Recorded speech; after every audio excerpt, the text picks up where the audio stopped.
Sean todas, todos y todes muy bienvenidos al Seminario Permanente de Educación No Sexista e Interseccional de la Historia, las Humanidades y las Ciencias Sociales en su segunda etapa. Segundo año que busca generar espacios de reflexión, diálogo, participación y análisis interdisciplinarios a nivel de instituciones nacionales e internacionales, con miras a responder a las demandas institucionales de nuestra universidad como formadora de docentes para nuestro país. En este segundo año, el llamado es hacer un espacio de encuentro entre el mundo académico e investigativo, la formación docente de pregrado, el sistema escolar a través de sus equipos directivos, docentes de aula y estudiantes en general, para compartir experiencias y reflexionar en torno a las prácticas educativas. Buscamos seguir aportando, proponiendo una pedagogía crítica con enfoque de género interseccional, visibilizando, por ejemplo, el sexismo en el currículum, el sexismo presente en la cultura escolar, e incentivando entre las y los participantes del seminario la generación de propuestas o acciones concretas para su erradicación y aportar a las necesarias transformaciones que debe tener la sociedad del siglo XXI. A partir de la experiencia del año 2021, establecimos un vínculo con el equipo parte de la Unidad de Género de la Universidad de Chile, a través de la invitación a ser colaboradores del proyecto INES Género, Capacidades y Competencias para la Equidad de Género en Investigación, Creación e Innovación. En este proyecto, el rol de nosotros como UNCE será la colaboración a través de este seminario y el vínculo permanente que podamos generar con los espacios educativos, considerando que ahí es donde vemos el cambio y por eso creemos firmemente en el poder transformador de la educación, como dice hoy en día el lema de nuestra universidad pedagógica. Por temas de organización y buen desarrollo de la jornada, los micrófonos están desactivados, por lo que las preguntas los invitamos a realizarlas a través del chat, igual que sus comentarios, mientras se realiza la jornada. A continuación, dejo a Isidora, que nos va a hablar de las redes sociales y también de las actividades que tenemos durante este día. Buenas tardes a todos. Les invitamos a seguirnos en nuestro Instagram. Nos llamamos Educación No Sexista. Estos son nuestros canales oficiales. También les queremos mencionar que el día de hoy vamos a tener una encuesta en la cual vamos a sortear el libro La Potencia Feminista. Para esto tienen que inscribir todos sus datos. También tenemos página web, Educación No Sexista, y constantemente vamos a estar subiendo los videos de las sesiones pasadas. Ahora le doy el pase a la profesora Ana Galvez, que nos contará más al respecto. Gracias, Cristina, gracias, Isidora. Muchas gracias a todas, todos por estar hoy día acá nuevamente. Hoy día tenemos una gran invitada y le damos la más cordial bienvenida, ¿no?, a nuestra casa de estudio, a la doctora Ana Luisa Muñoz. Ella es doctora en Cultura Educativa, Política y Sociedad de la State University of New York, Buffalo. Es profesora asistente de la Facultad de Educación de la Pontificia Universidad Católica de Chile y su enfoque ha sido la investigación educativa y la construcción de conocimiento en la academia en el marco de las políticas de internacionalización. Actualmente lidera un proyecto sobre políticas de investigación en educación superior y otro sobre internacionalización, conocimiento y género en la academia, ambos financiados por ANID. La autora Muñoz también está trabajando en un proyecto sobre estudiantes indígenas de primera generación en la universidad, financiado por la beca Fulbright. Finalmente, se desempeña como presidenta de la Red Chilena de Investigación en Educación Chilena. Así que, sin más preámbulo, le damos la bienvenida a Anita, que hoy día nos va a hablar sobre educación sexista, currículum, vamos a tocar varios temas. Ella ya me ha dicho que quiere hacer una presentación no muy larga para dar espacio al diálogo, a la conversación, para que podamos tener mucho espacio para las preguntas y las intervenciones. Así que, Ana, querida, muchas gracias por estar acá y bienvenida. Gracias, tocaya. Muchas gracias a la UNCE por la invitación. Yo soy profesora de origen, así que para mí es un honor también estar en este espacio y que me inviten a dialogar con ustedes. Solo voy a corregir algo que es importante, porque si no me van a matar, que yo ya no soy presidenta, soy expresidenta de RIECH. fui presidenta por un periodo largo, pero bueno, hubieron elecciones, como un buen país democrático. Así que nada, parto contándoles que lo que les voy a compartir hoy, y de hecho voy a partir compartiendo pantalla de inmediato, es parte de conversaciones que he ido teniendo ya hace algunos años en este minuto. Y son conversaciones iniciales porque lo que me interesa en este caso es instalar provocaciones de conversación en torno a lo que significa pensar e imaginar una educación antisexista. Por eso le llamo conversaciones iniciales, no porque sean iniciales, la verdad. Entonces, desde allí, lo primero que me gustaría contarle es lo que les expongo hoy en día. Es una presentación que está fundamentada principalmente, aunque igual de pronto pimponeo con otras conversaciones de otros capítulos en relación a feminismo, uno que se llama Creando Políticas Feministas en Educación, que es un capítulo del libro que fue publicado por la Biblioteca del Congreso, y lo que se nos pidió ahí cómo articulamos desde la política nacional una educación antisexista. Yo hablo más de antisexismo, no sexismo. Y por otro lado, otro capítulo que emerge como una respuesta, ya les voy a contar un poco la historia, que se llama Teorización Feminista para la Construcción del Conocimiento en Chile. Lo que fuimos haciendo ahí, ambos junto a Andrea Lira, que es una colega de la Universidad de Magallanes, lo que fuimos haciendo es ir pensando qué significa pensar el conocimiento desde el feminismo en un momento en que se requería diálogo durante el movimiento feminista. Estos dos capítulos, si bien fue publicado en el 2019 al 2020, emergen con fuerza el 2018, y se fueron co-construyendo en la conversa que también el país iba teniendo. Entonces, si ustedes lo leen, se van a dar cuenta que en realidad son capítulos que son, yo le digo capítulos respuesta, que son demandas necesarias para dialogar en educación específicamente, que es el área donde yo me muevo. Como bien dijo Ana, yo vengo de la Facultad de Educación y como también les decía, soy profesora de Historia, originalmente, de la Universidad de la Frontera. Entonces, ¿cuál es el propósito de esta presentación? Principalmente reconocer primero la relevancia de los diversos feminismos en plural en la conversación educacional, que me interesa posicionarlo precisamente porque me ha sucedido en muchos espacios institucionales, no universidades, pero que se articulan al ecosistema de educación, que de pronto se quiere hacer algo, una iniciativa, y cuesta conectar de dónde viene la idea de esos cambios, sobre todo en temáticas de género. Y lo segundo, posicionar una discusión sobre el sexismo institucionalizado desde una perspectiva más estructural, que es lo que a mí me interesa en realidad, como ya les voy a contar también por qué lo siento tan importante en este sentido. Y trataré también de hacer una presentación no tan larga, precisamente porque me encantaría dialogar y poder responder preguntas, porque yo creo que son súper útiles también para reorientar diálogos y conversas nuevas, más que una presentación. Como ya les mencionaba, el contexto de estas conversaciones emerge con el movimiento feminista. ¿Y por qué emerge? Principalmente yo venía en ese minuto trabajando género de una forma más marginal en mi investigación, y les cuento esto porque es súper relevante, yo creo, cuando pensamos cómo se mueve el conocimiento en el país. Y solo estaba trabajando tangencialmente internacionalización y género en la academia, pero paralelo en esas conversas me encontré con una colega de Hong Kong y en un momento me dice, ¿por qué no hacemos una investigación en conjunto? En ese minuto yo no tenía financiamiento, venía llegando de regreso a Chile después de mi doctorado, y hicimos un estudio muy pequeño sobre protocolos de acoso sexual. Esto fue el 2017. Entonces, cuando emerge con fuerza el movimiento feminista, y la prensa, y digo porque esto fue la prensa, comienza a buscar estudios sobre protocolos de acoso sexual en la educación superior, se encontraron que había un pequeño estudio que era este, que había sido recientemente presentado en Chicago, y que en realidad no había investigación financiada en el país sobre temáticas de género en educación superior, específicamente en temas de violencia sexual en la educación superior. Por lo tanto, este estudio, que era muy pequeño, muy acotado, lo que hace es comenzar a salir en la palestra, al menos durante muchos meses, producto de que era el único estudio sobre la temática.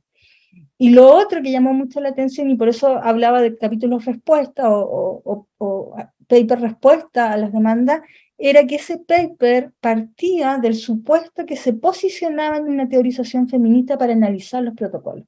Entonces, muchas de las preguntas que emergían en los seminarios donde yo iba, las universidades que me invitaban, eran ¿por qué feminismo? Aunque parece ahora obvio, Pero en ese minuto muchos me decían, pero ¿no crees que es sesgado posicionarse de la perspectiva feminista?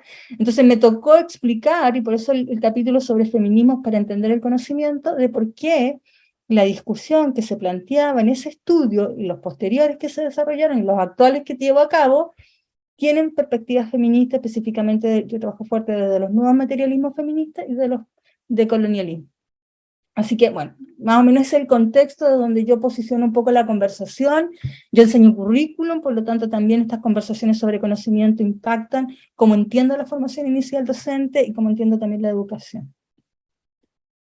Entonces, otra de las demandas, no sé si ustedes recuerdan, pero habían 3 demandas fuertes. Una demanda era el tema del protocolo, la segunda demanda era una educación no sexista, y la tercera demanda era el fin al patriarcado, que parece utópico, pero era real. Esa era la demanda, y la demanda más estructural.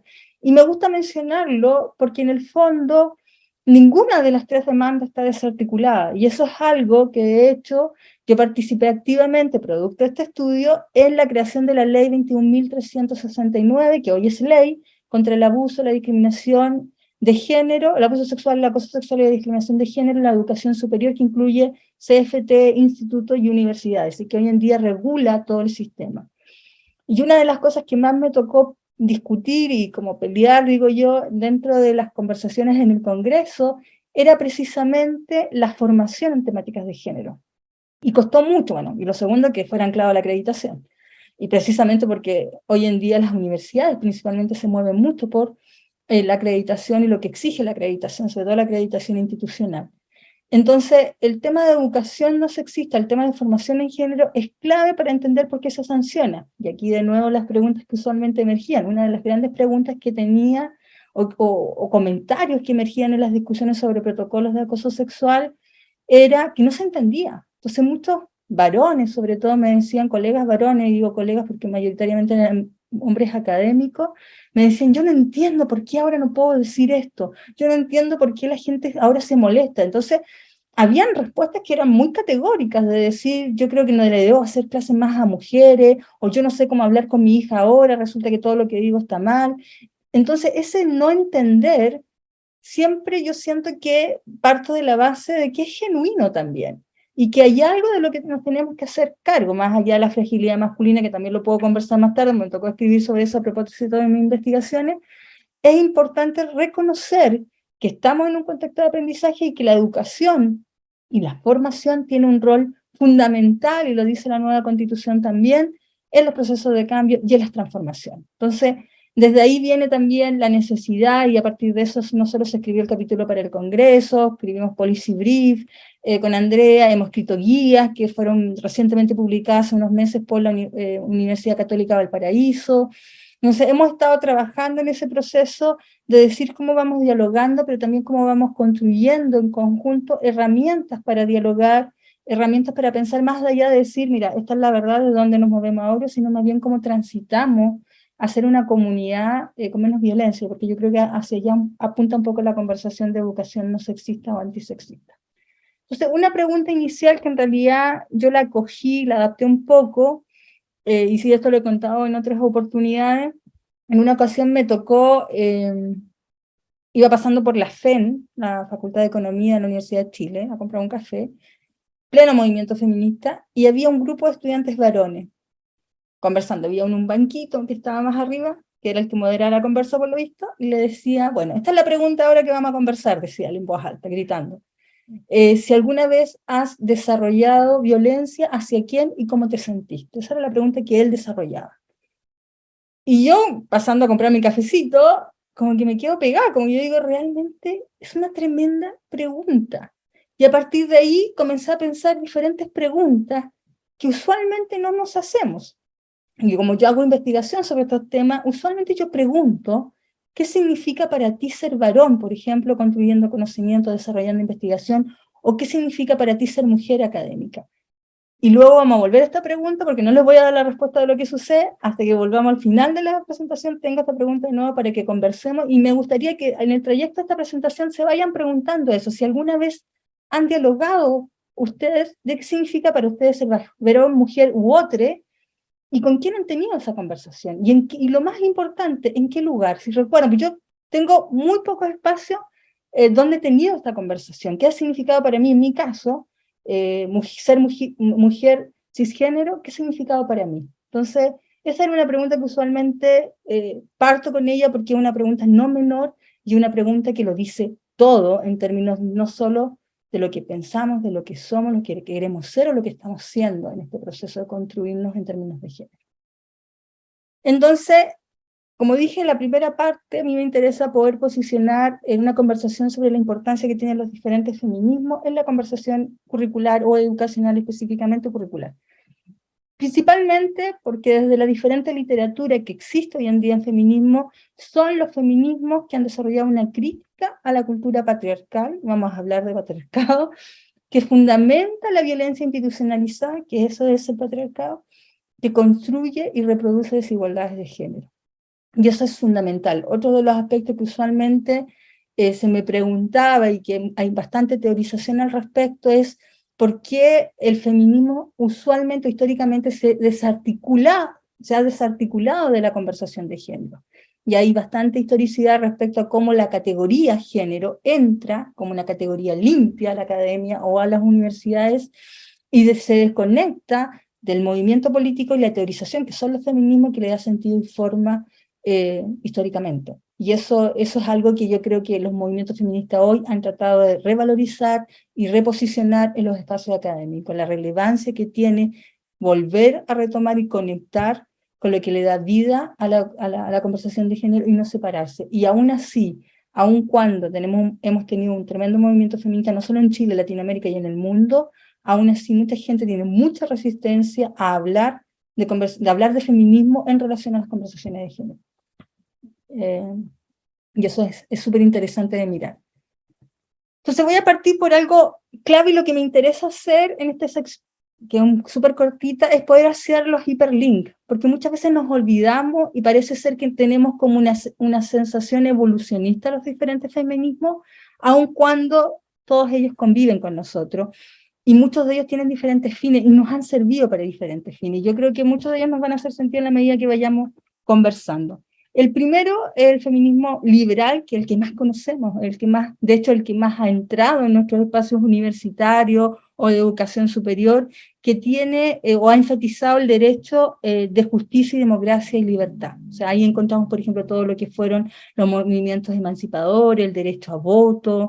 Gracias al feminismo liberal, en realidad, hoy en día votamos, la abolición de leyes que prohibían, por ejemplo, el acceso a la mujer. En casos chilenos, solo se pudo las mujeres pudieron, por ejemplo, acceder a la universidad a través del decreto Munátegui, que fue mediados del 1800, no voy a decir la fecha exacta porque no me acuerdo, exacto, creo que es 1877, pero no estoy 100% segura. Por lo tanto, es el feminismo liberal que ha instalado, al menos en educación, muchas de las conversaciones en términos de acceso y participación. Y eso convive hoy en día fuertemente con nosotros, cuando, por ejemplo, escuchamos más niñas en la ciencia, que hay muchos programas de eso, tanto en el gobierno anterior y en este, respecto a más mujeres en la ciencia, más niñas en la ciencia, más mujeres en los cargos de liderazgo, más mujeres rectoras. Ese más mujeres que tiene que ver con acceso y participación, responde fuertemente a una lógica del feminismo liberal en educación. Y con esto no quiero demonizar ningún feminismo, lo que quiero decir que han sido útiles precisamente para determinadas demandas relevantes en la historia de nuestro país y en la historia contemporánea. El segundo es el feminismo radical, que lo que hizo el feminismo radical, que ha sido súper interesante, es que posicionó en su momento el concepto de patriarcado y el concepto de opresión.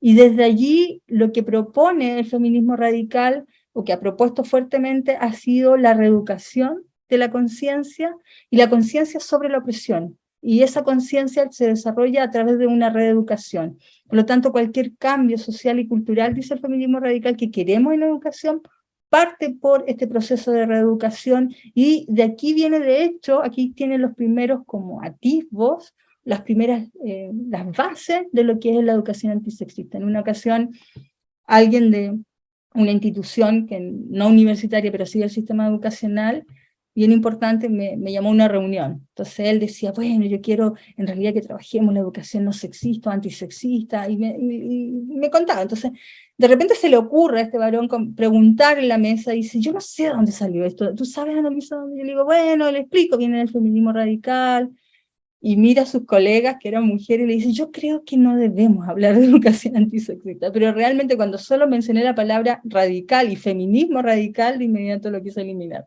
No sabía, entonces él quería promover una educación antisexista, sin embargo, cuando vio el link de dónde viene, no le gustó mucho. Entonces, lo menciono porque en realidad a veces hablamos determinados lenguajes sin reconocer de dónde se han movido, cuáles son los movimientos feministas que han posicionado ese lenguaje tanto dentro como fuera de las universidades.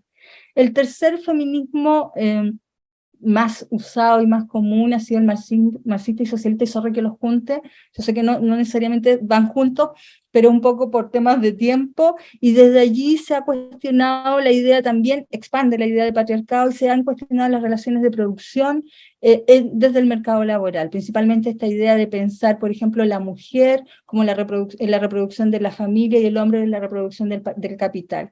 Y desde allí, en la educación, el feminismo marxista y el socialista han instalado fuertemente la discusión sobre clase y género, que en el caso chileno, este es un tema no menor. O sea, si hay un tema relevante que yo he observado en diferentes estudios, que no son los que he hecho yo a todo esto, que han hecho otras instituciones, el tema clase es temazo. Y el tema intersección, clase-género, ya vamos a hablar de interseccionalidad, es súper, súper potente. Siguiendo el feminismo negro, lo que ha hecho el feminismo negro es denaturalizar esta idea de mujeres como categoría homogénea y agrega la discusión principalmente sobre sexo, color y clase. Y lo que habla es, desde las mujeres negras principalmente que han promovido el feminismo negro, es la opresión que se han vivido muchas mujeres negras desde los feminismos blancos, desde las mujeres blancas, y ponen al centro y cuestionan principalmente la idea de sororidad, en términos de pensar un feminismo homogéneo. De hecho, yo creo que si hay un quiebre en los feminismos, el quiebre más fuerte que se ha vivido a nivel internacional, a nivel chileno es otra la historia, ha sido la irrupción del feminismo negro en el cuestionamiento de los feminismos blancos y su miopía respecto a la raza. Y desde allí, en educación específicamente, los estudios más fuertes han sido sobre racismo y sexismo, la patologización de las familias negras o familias afrodescendientes, y también cómo se va construyendo la feminidad y la masculinidad en relación a la raza. Hay estudios súper, súper interesantes desde ahí. El feminismo que menos se ha tomado en cuenta, pero yo lo encuentro clave, y que hoy en día yo creo que sí tiene su espacio dentro de las conversaciones no tradicionales o no institucionales, diría, pero sí de las conversaciones informales del feminismo lesbiano, quien instaló principalmente la idea fuerte, yo siento que la posición allí de lo personal como político primero, pero además el cuestionamiento de la heteronorma y la estructura de la familia. Y hoy en día yo creo que se ha entrado en la discusión más informal, ha sido a través de del cuestionamiento del amor romántico. Yo creo que si uno quisiera buscar realmente herramientas para cuestionar y para mirar esta idea y nociones de amor romántico, ahí tenemos, yo creo, la literatura más interesante sobre esos temas.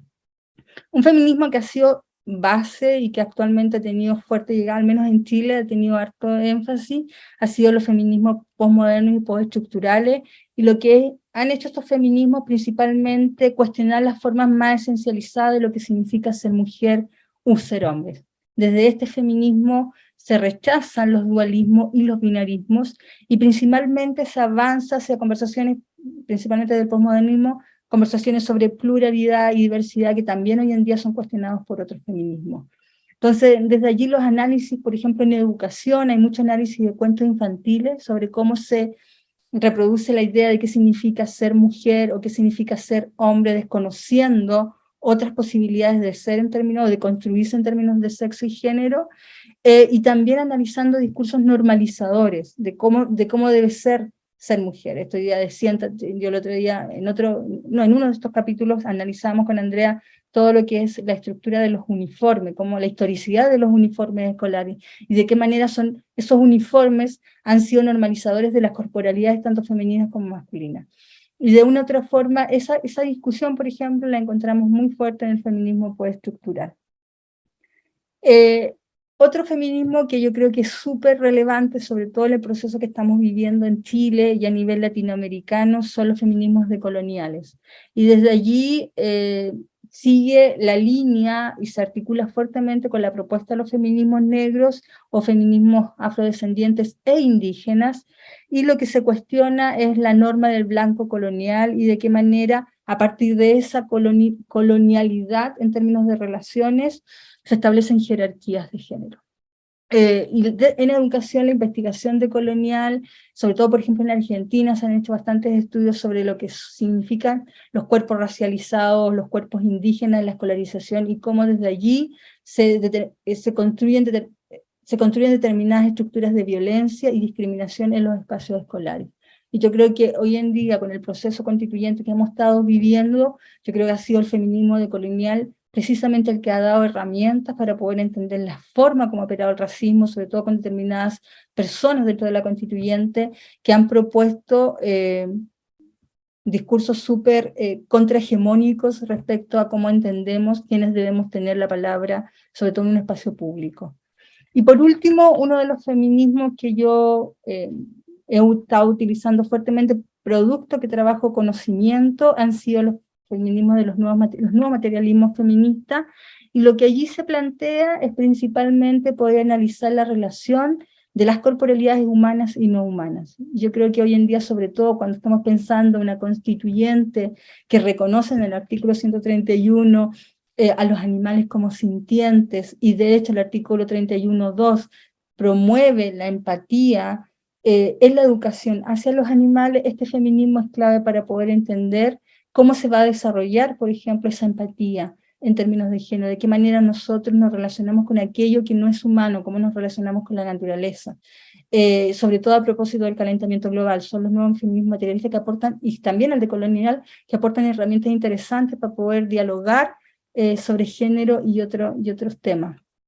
Desde ahí, lo que me interesa promover es que los diferentes feminismos, ¿no? Incluso pueden haber otros, por ejemplo, el feminismo humanista, que no lo abordo acá.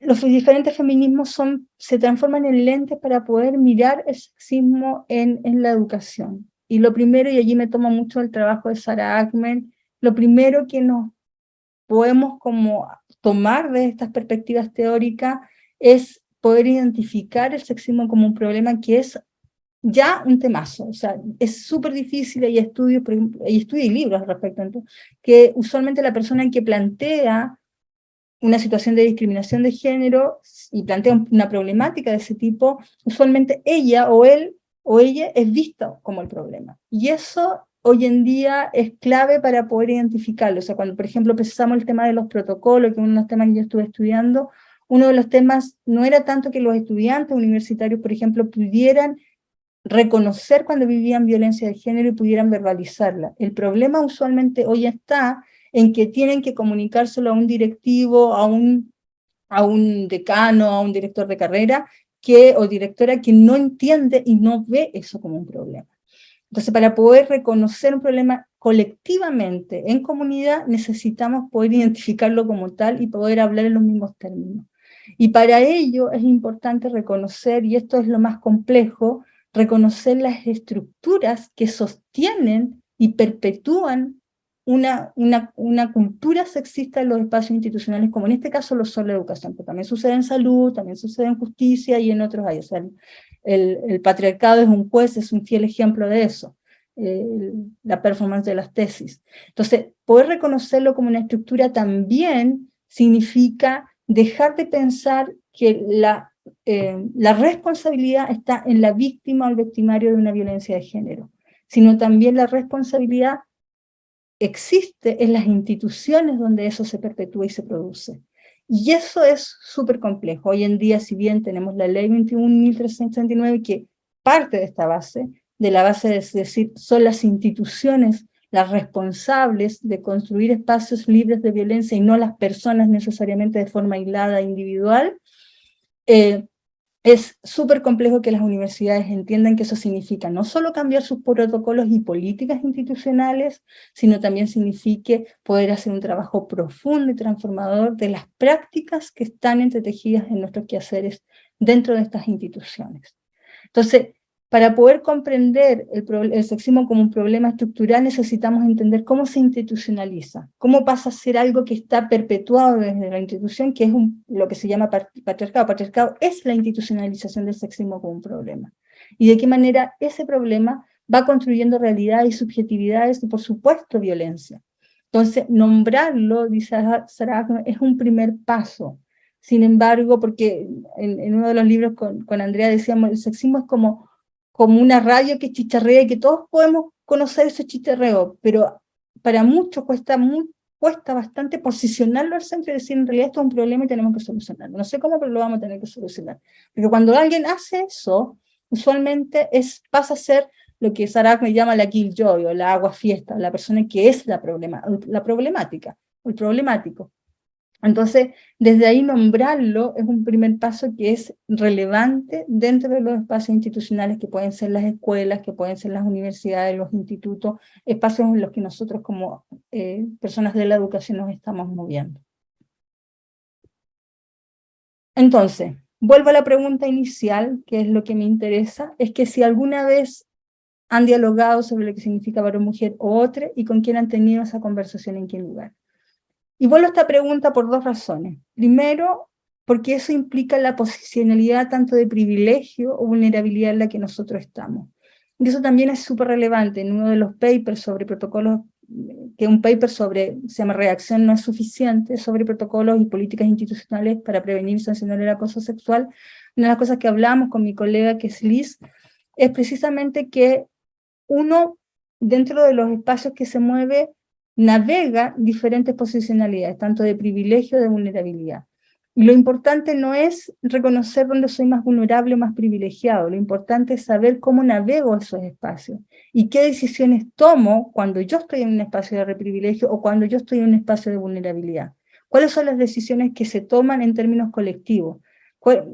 Un ejemplo muy coloquial, ¿qué decisiones tomo si yo en el chat de WhatsApp, hay una columna que escribí sobre fragilidad masculina en La Tercera hace un tiempo, sobre un chat de WhatsApp, en los que constantemente había una persona que estaba tirando tallas sexistas, la típica talla de la suegra, la típica talla de la persona gorda. ¿Qué se hace? ¿Qué hago yo en ese momento de privilegio de decir cómo interrumpo? Si estoy en una posición de privilegio, ¿cómo interrumpo el sexismo? ¿O cómo interrumpo la violencia de género?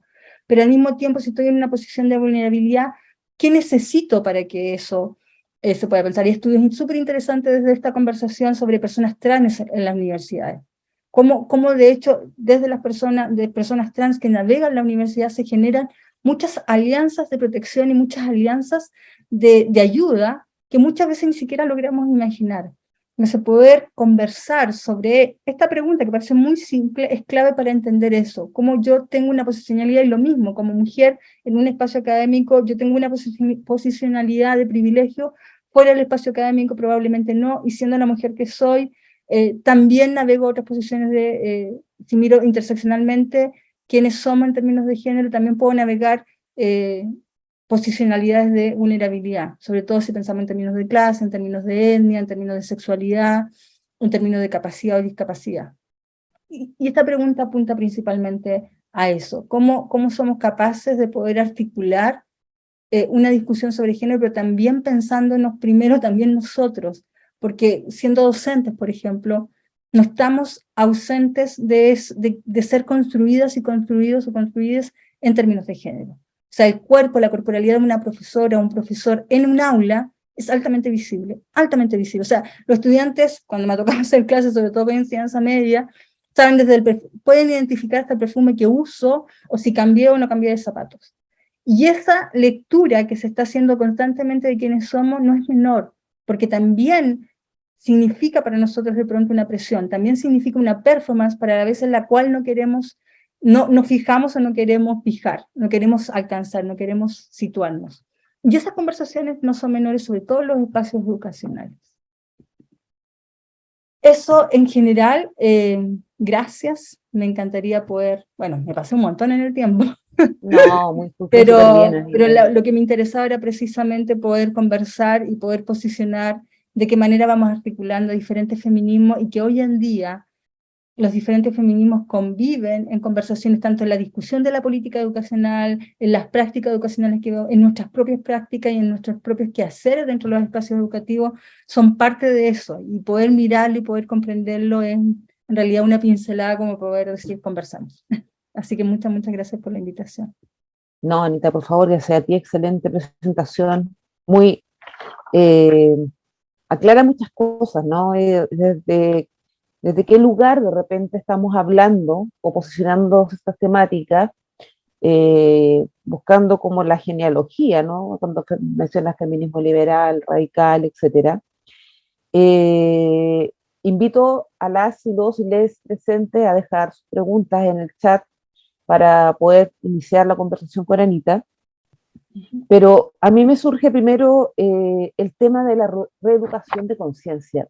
Yo creo que esa temática es fundamental y es algo a lo que aspiramos, ¿no? Quienes estamos trabajando en este seminario de educación no sexista, justamente a reeducar las conciencias de los profesores y profesoras que están ya en el sistema escolar, pero también como la de profesoras y profesores que están en formación, ¿no? Y justamente nos hemos dado cuenta que esa reeducación de conciencia no es tan simple, ¿no? Porque se genera lo que tú decías, esta resistencia. Nombrar feminismo, nombrarse feminista, sobre todo dentro de las instituciones de educación, te pone inmediatamente una etiqueta como de posiblemente conflictiva, ¿no? O que uno tiene sesgo, ¿no? Es una pregunta que a mí me hicieron una vez. Bueno, ¿usted considera que su posicionamiento político feminista no le otorga un sesgo a los contenidos que entrega? La respuesta es no, yo siento que en realidad abre, no abre el espectro. Aparte, es como que si los otros conocimientos nos hubieran sesgado. Entonces me gustaría si nos pudieras hablar un poco más sobre esta reeducación de la conciencia en la educación. ¿Cómo podemos llegar? Y después paso a leer las preguntas que están ahí en el chat. Sí. Sí, yo las estoy mirando también, hay varias interesantes. Gracias, Ana, por la pregunta. Yo creo que es súper, primero, bueno, es súper complejo y una de las cosas que a mí me cuesta son dar recetas, como casi soy anti-recetas.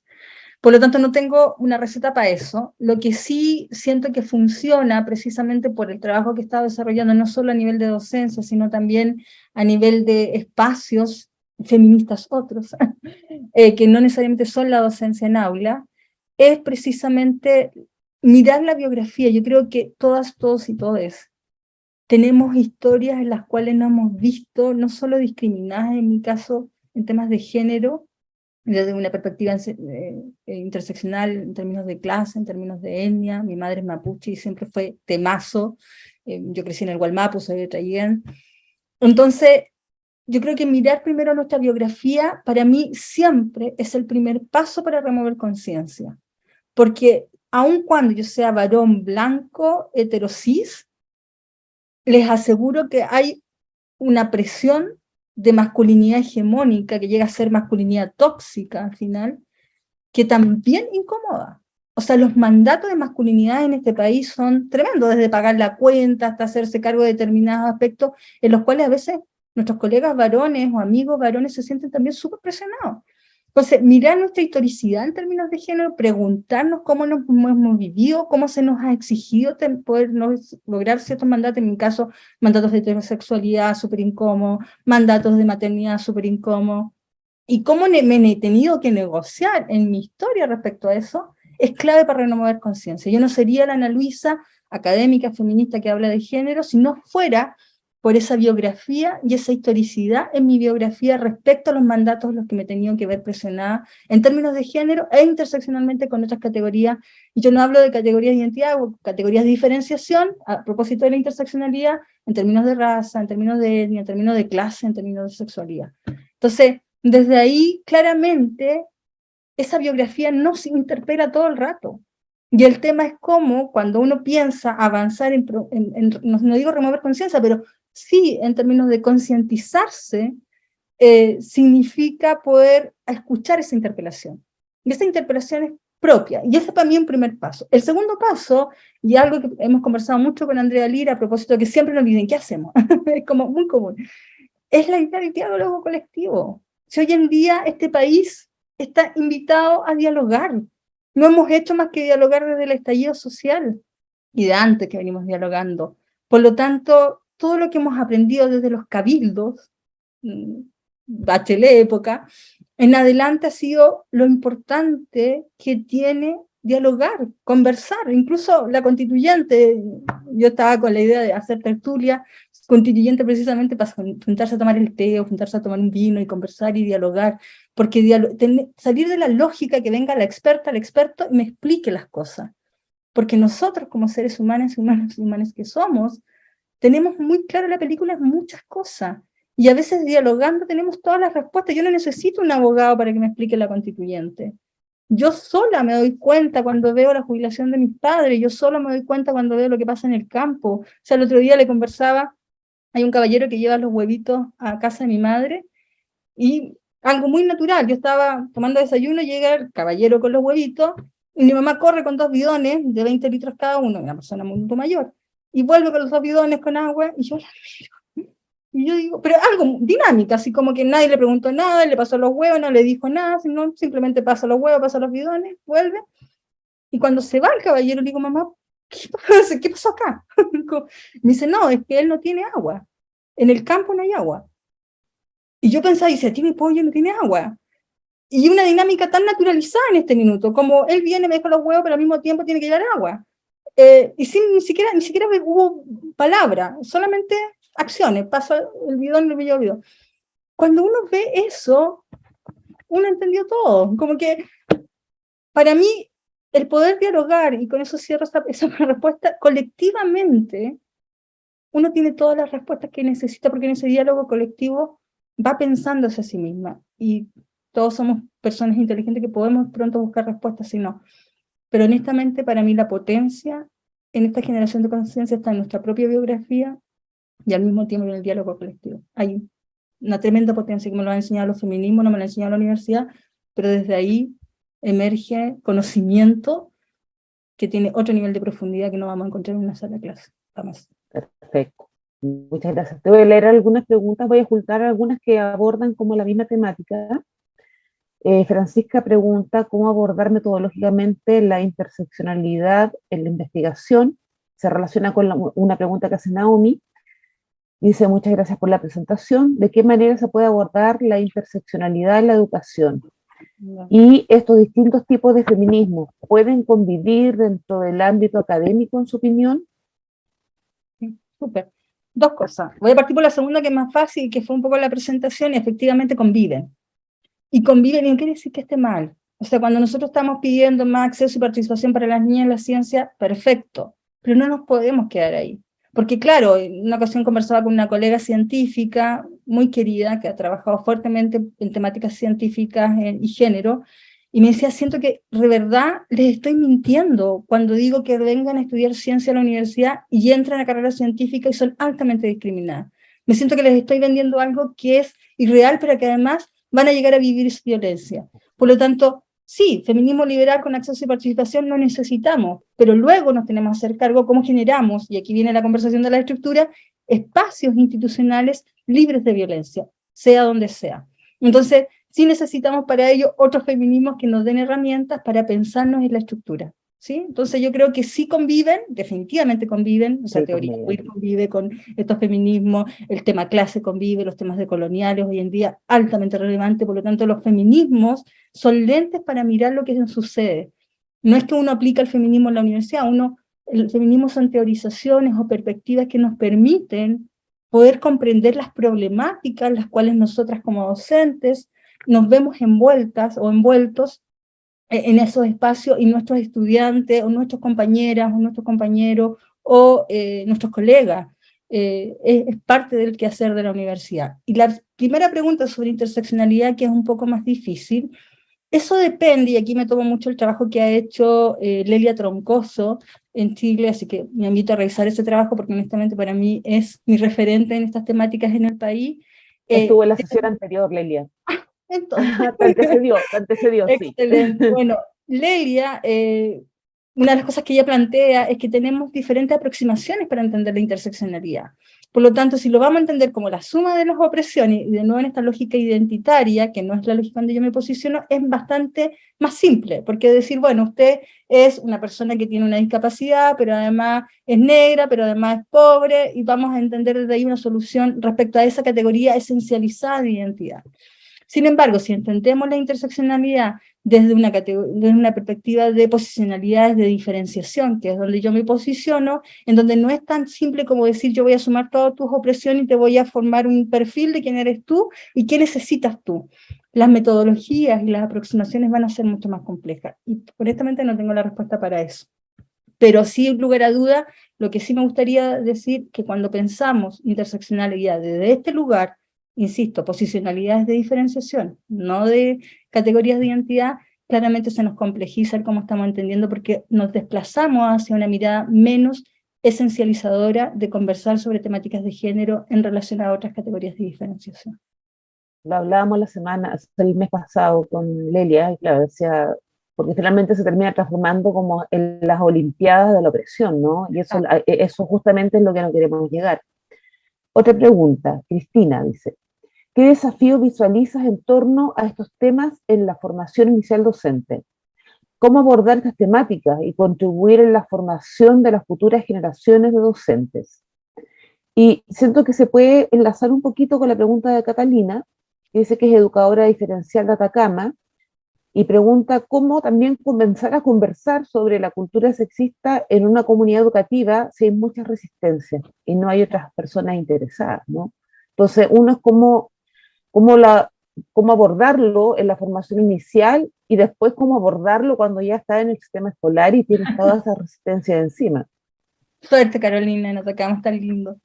Yo creo que la segunda pregunta, la de Carolina, es mucho más compleja, principalmente cuando hay resistencias. Desde ahí, yo creo que lo que me ha funcionado a mí, al menos en los espacios en que me he movilizado educativamente, son las alianzas, el generar alianzas, y las alianzas generan sensibilidad. Y partir por ahí, yo creo que uno no se puede tirar el mundo encima, y yo creo que una de las cosas que yo he aprendido, gracias a los feminismos varios, es precisamente a seleccionar mi batalla, seleccionar aquello que realmente puedo defender y aquello que realmente digo, la verdad es que no tengo la energía para poder dar la pelea, y por lo tanto busco otras formas de poder avanzar en espacios libres de violencia de género. Entonces yo creo que ese es lo único que te podría decir, Carolina, respecto a eso. Lo segundo, respecto a la formación inicial docente, yo trabajo en formación inicial docente y yo creo que voy a partir de lo que es más fácil. Lo más fácil son los estudiantes. Los estudiantes de verdad tienen una claridad respecto a estos temas que es impresionante. Cuando uno aborda, yo hago clases de currículum, y cuando hay una sección que en realidad es una clase sobre temas de género, y cuando trabajamos género y currículum, honestamente la discusión es brillante. O sea, ellos me pueden dar clase a mí respecto a cómo están abordando estas temáticas y trabajando, y eso es súper bueno.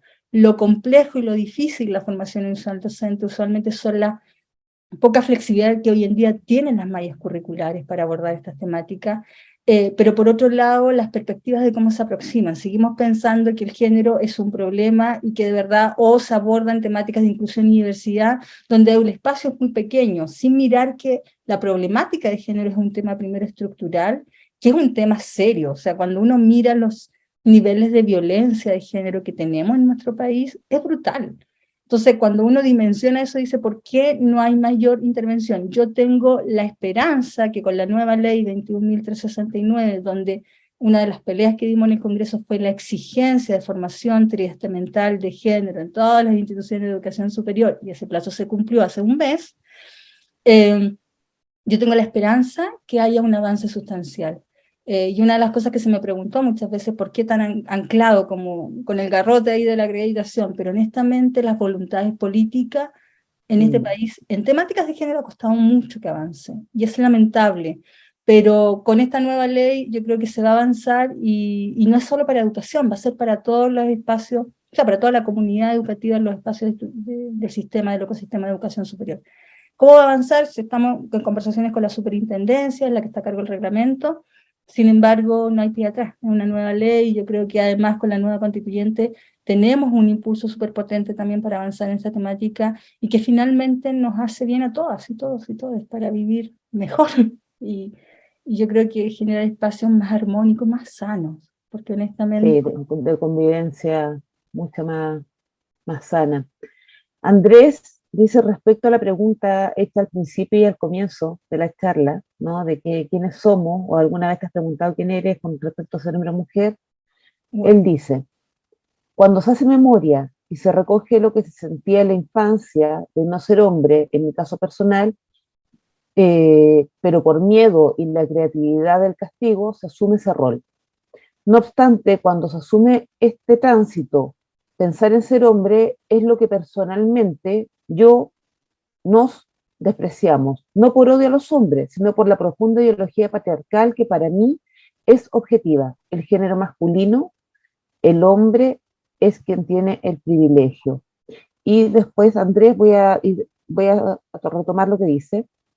Dice, y una pregunta que siempre aparece en las categorías como grupos históricamente discriminados o grupos de especial protección.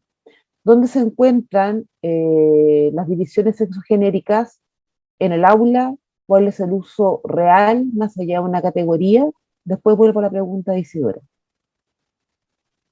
Me perdí la pregunta de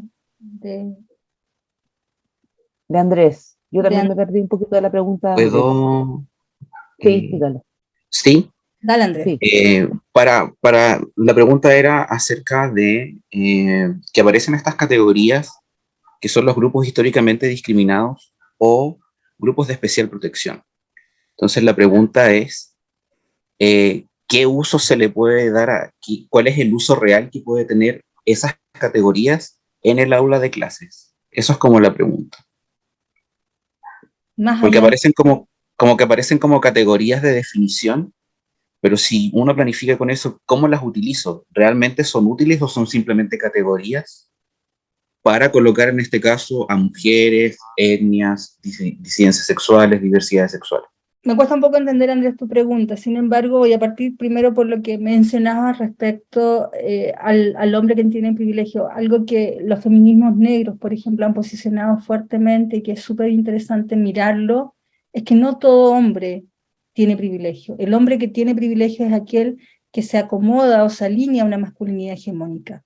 Un hombre que no es heterosis o un hombre que no responde a esa masculinidad, incluso un hombre homosexual, pero que si responde a una masculinidad hegemónica tiene privilegios, si no es imposible.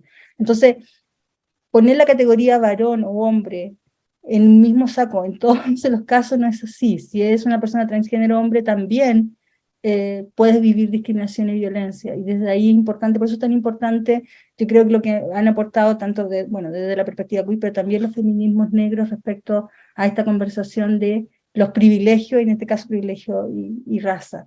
Y lo segundo, sobre las categorías, honestamente yo creo que a nivel de aula, cuando uno piensa cómo se genera un espacio seguro, un espacio libre de violencia, o cómo se construye un espacio donde todos nos estamos invitados a aprender, que es lo que debiera suceder en un aula, las categorías se esfuman si solamente las uso verbalmente. A mí lo que me pasa usualmente en temas de políticas institucionales, ya sea a través de los PI, los proyectos educativos institucionales o protocolos varios que se están construyendo, se han estado construyendo, y me preguntan, para mí, y lo que día lo decía en la presentación con la subsecretaria de Ciencia, yo decía, para mí son letras, son hielo que se derrite en el desierto, lo puse de esa forma, si no van acompañados con práctica. Entonces, más allá de qué categoría estoy usando, si realmente en mi verbalización, en mi forma de hablar, lo hago a través de una categoría relevante, sin embargo, en mi práctica continúo desarrollando formas discriminatorias dentro de los espacios educativos, honestamente da lo mismo si uso o no uso la categoría. Entonces, cuando uno piensa en el uso real, yo en realidad me preguntaría en la práctica real para no generar discriminación en los espacios educativos o en el aula de clases, más allá de un uso correcto de una categoría y como si ese uso correcto es real o no. es más que es la práctica en términos de cómo yo entiendo que mis estudiantes primero son diversos y diferentes, pero por otro lado que no hay ningún derecho, no tengo ningún derecho como docente de discriminar a nadie, sea por la razón que sea. Yo creo que para mí eso es más relevante incluso que un uso de categoría. No sé si con eso contesta tu pregunta, porque me costó un poquito como agarrarla, pero podemos tener otra conversación más adelante. Voy a leer una última pregunta, porque ya tenemos que ir cerrando, tenemos que hacer primero el sorteo del libro, y para ir cerrando, Jaime dice, quisiera opinar sobre el uso de la E como asignación de un tercer grupo, y no como una E inclusiva que era en un principio, o sea, como una E universalista que incluía a todos los grupos. Eso entiendo que quiere decir la pregunta. Bueno, yo aparte de hacer varias cosas, soy editora general de una revista, la revista Educación, Pensamiento Latinoamericano, Pensamiento Educativo Latinoamericano. Y una de las cosas que usualmente me pasa es que me llegan papers con lenguaje inclusivo. Entonces, la editora Estilo usualmente me escribe y me dice, bueno, la verdad es que la RAE dice, y yo por esa casualidad de la vida, 2 oficinas más allá hay una persona de la RAE. Yo digo, bueno, yo conozco a alguien de la RAE. Y la decisión que hemos ido tomando en términos del lenguaje inclusivo, en este caso, es cómo la gente se siente, la gente que ocupa el lenguaje inclusivo se siente cómoda. Y principalmente porque tendemos a asumir que incluso usándolo alguien se siente cómodo. Entonces, yo, honestamente, como docente, usualmente pregunto, ¿cómo te quieres nombrar? Y que es súper básico, y a veces, de verdad, prefiero preguntar, porque honestamente no voy a asumir cómo se usa el lenguaje inclusivo con alguien, en un espacio al menos educativo. No es el problema que quiero atender. Sí, yo sé dónde apunta Jaime. Jaime dice que en el fondo la E se debiera usar para nombrar a todas, todos y todes. En el Como un tercero. fondo, no, que usar el todes incluye a todas y todos. ¿Para qué decir todas y todos si tenemos el todes? ¿No? Esa es la pregunta. Bien, o sea, al menos a mí me gusta usar el todas, todos y todes, porque no me siento identificada con el todes, me siento identificada con el todas. Y yo creo que eso es opcional. No te escucho, Jaime, te veo verbalizar. Es que los micrófonos están silenciados justamente porque es el protocolo de la... Es el protocolo del seminario. Pero bueno, ya tengo 2 conversas pendientes, una con Jaime y otra con Andrés. Espero que podamos ver en otra oportunidad para poder... Sí. Bueno, Jaime, ahí le dejamos el contacto de Anita, Andrés también, ¿no? Para que puedan seguir la conversación. No, y tengo contacto fuerte con la UNCE a través de Cristina y de Tiana, así que voy a estar visitándolos de vez en cuando, y cuando necesiten conversación y podamos conversar, para mí feliz de poder verles y conversar. Muchas gracias, Anita. Gracias. Ahora pasamos al momento del sorteo del libro. Isidora está por ahí. Sí, bueno, el día de hoy, como mencionamos al inicio del seminario, vamos a sortear este libro de Verónica Gago, La potencia feminista, un libro súper bueno y súper nuevo para ahí todos los escritores, todos los participantes y todos quienes quieran investigar sobre lo que es el feminismo, un poco de la disidencia, ver cómo la abordamos día a día. Y el profesor Jorge Jo ahora va a estar viendo el sorteo. Tienen unos minutitos, aprovechen ahora de poder completar el formulario que les hemos bajado en el comentario, lo podemos volver a pegar para que lo hagan. Damos unos minutitos. Sí, vamos a dar un minuto para que puedan responder la encuesta, y quizás hacemos una excepción y le voy a pedir a Iván si le puede abrir el micrófono a Jaime Galgani para que pueda plantear bien su diálogo con Anita. Por mientras, les podemos mencionar de que la persona que salga ganadora tiene que ir a el costado, está la entrada del PEDA, y por el costado la oficina se llama Partes, si no me equivoco. Oficina de Partes. Los libros quedan en la oficina de Partes en un sobre a nombre de la persona que gana. Sí, y por favor, una semana, no más, porque si no se van a perder y es triste que se pierda semejante ayuda, herramientas, sobre todo para profesores en formación y docentes. Mientras responde la encuesta, entonces, Jaime, ¿puede hacer la pregunta? Sí, mira, yo esta pregunta la quiero hacer desde el punto de vista, primero como lingüista o profesor de literatura lingüística, y tercero como persona homosexual. Es decir, yo viví hasta los 40 años en la violencia del closet, ¿ya? Entonces, es decir, en la violencia del silencio. Hasta que finalmente di un paso, conocí una pareja, me uní con esa pareja, que llevamos 21 años juntos y tenemos unión civil y todo. Pero yo siempre tuve la preocupación en términos, cuando todavía no existía la E, siempre tenía la preocupación de decir, de alternar, ¿ya? Femenino y masculino, masculino y femenino en mi discurso, ¿ya?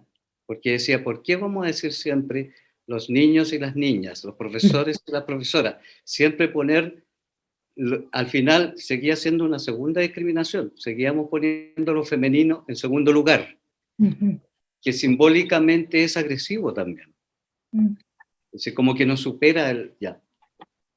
Y después aparece la E, dije, esta es una solución, porque ahí estamos todos incluidos, ¿ya?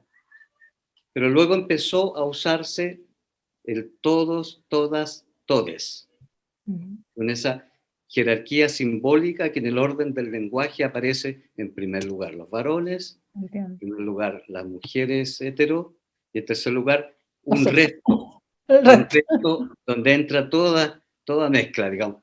Entonces, yo digo, tengo que salir de la violencia del silencio para terminar en la violencia de un tercer grupo, por así decirlo, porque cuando me hablan, digamos, cuando dicen otros, yo me tengo que sentir identificado con el otros, este tercero, ¿no es cierto? Y eso no me gusta, ¿ya? Y lo he compartido, y con colegas lingüistas estamos de acuerdo en ese aspecto. Eso es una cosa. Y lo otro, también yo creo que hay otras violencias que uno sufre, por ejemplo, el tema de la posición.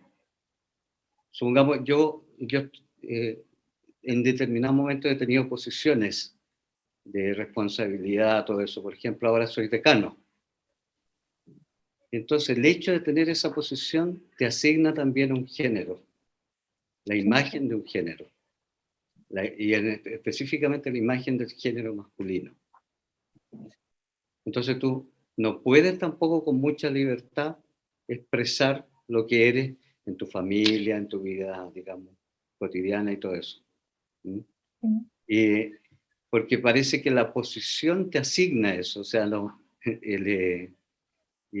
si uno tiene que hacer un esfuerzo para aclarar que no supongan lo que no es suponible, digamos. Sí. Esa era mi opinión. Y gracias, Anita, por esta percepción. No, gracias, Jaime, por la conversa. Una de las cosas que me encanta de lo que planteabas es, y ponerlo en esos términos, nunca lo había escuchado así, la violencia del closet, como entenderlo como un lugar que es violento, y te entiendo perfectamente.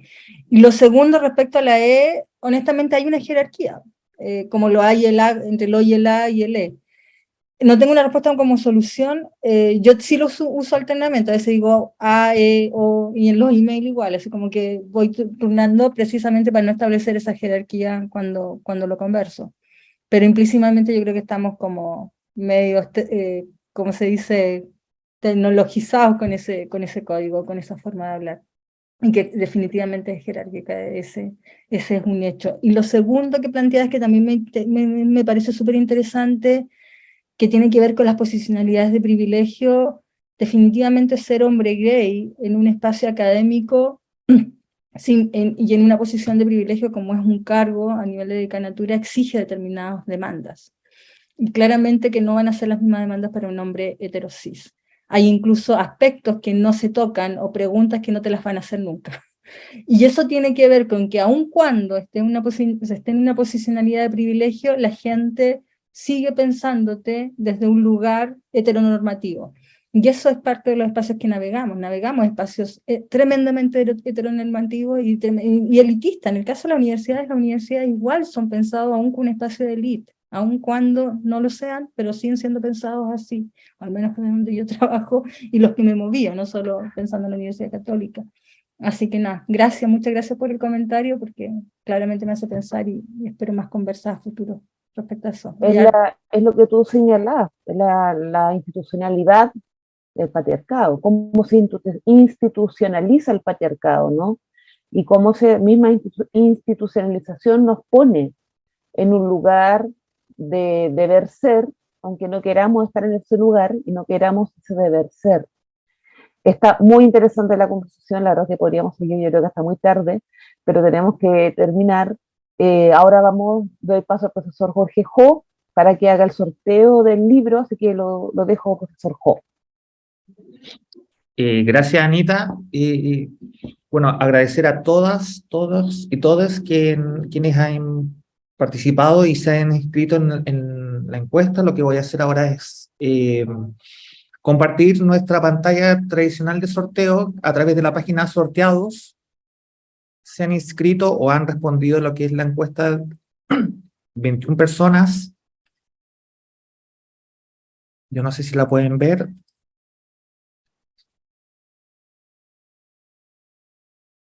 Sí, Jorge, sí se ve. ¿Sí? ¿Ni un problema? Ok. Sí, se ve. Entonces, bueno, número de premios, un libro. Ahí Isidora nos dijo dónde tienen que pasar a retirarlos. Y Isidora Zúñiga ganó. No Isidora, puede ser.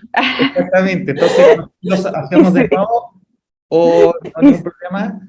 Isidora ganó. No, hagámoslo de nuevo para que no se sospeche que aquí hay Hay coito, timo. ¿no? Sí, Claro. voy a hacerlo de nuevo. Lo voy a hacer de nuevo entonces. Ay, otra vez, perdón. Francisca Veroiza. ¿Sí? Francisca Veroiza, ganadora del libro. Vamos a anotar acá. Francisca, ¿estás? Sí, ahí está poniendo su Veroiza. Entonces, retirar, se lo voy a escribir aquí en oficina de partes de la UNCE. Francisca, ¿eres de la UNCE? Sí, entonces ¿sabe dónde está la oficina de partes? Está en la entrada principal, ¿no? Ahí está la oficina de partes, va a quedar en un sobrecito a su nombre. No deje pasar más de una semana porque se puede perder, ¿ya? Así que eso, muchas gracias, Anita, muchas gracias a todas, todos, todes, ¿no? Decano, todes, todas y todos los que participaron Anita. en esta sesión. ¿Sí? Anita, mira, aprovechemos antes que se vayan todos nuestros invitados y dejarlos cordialmente, ¿cierto?, a todos invitados para la próxima sesión en un mes más. El 29 de septiembre tenemos la visita del Círculo de Profesoras Amanda Labarca con un tema súper interesante que sigue en la misma línea, ¿cierto?, de esta última temporada del seminario sobre estrategias para una pedagogía feminista. Así que agéndenlo el 29 de septiembre a las 18 horas. Nos reunimos con el Círculo de Profesoras Amanda Labarca. Gracias, Cristina. Muchas gracias por el recordatorio. Muchas gracias, esperamos, nos vemos el 29, que estén muy bien y que descansen. Chao, chao, gracias, Anita.